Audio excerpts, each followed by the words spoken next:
الفهد الهواري. طيب بس انا اسمع ترى ماني بجدار قصير. اوكي ترى ما فيني. لا بس معلش اسمح لي شوي. طيب معلش لا هذه اعتذر منها. انا اسمعني مو على شرف ولا ما شرف، لكن انا ما اقصد.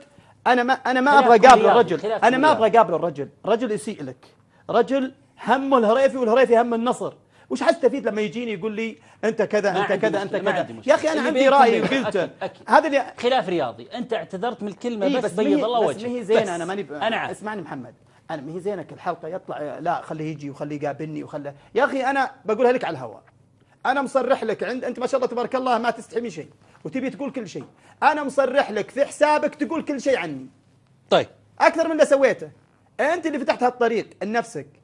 انا لله الحمد انا احترم. طيب. مع كل واحد محترمه. انت هم اللي يدورون. انت بعد لا هذا مش ما تستحي زينه بعد ما تستحي. لما يجي لك واحد عشان ما والله ما تفهم. انت والحكم جبتوه يتصل ويعتذر الرجال يقول انا عندي اوراق وعندي اوكي. بس هذا وش يقول؟ هذا كل حلقه يطلع. حتى انه الحلقه الماضيه كنت بتداخل معه.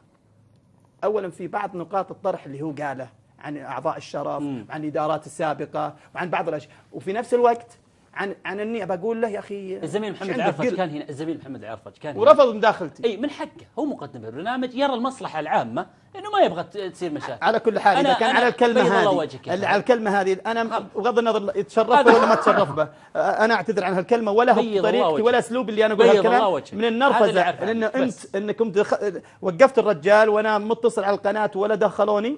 يمكن طلعت مني هذه بالغلط، ولا انا رجل ما ابغى اقابل الرجال. اللي عنده يقوله يا اخوي. طيب هو همه الهريفي يطلع معه يقول اللي يبغى يقوله. طيب نعود لحديثنا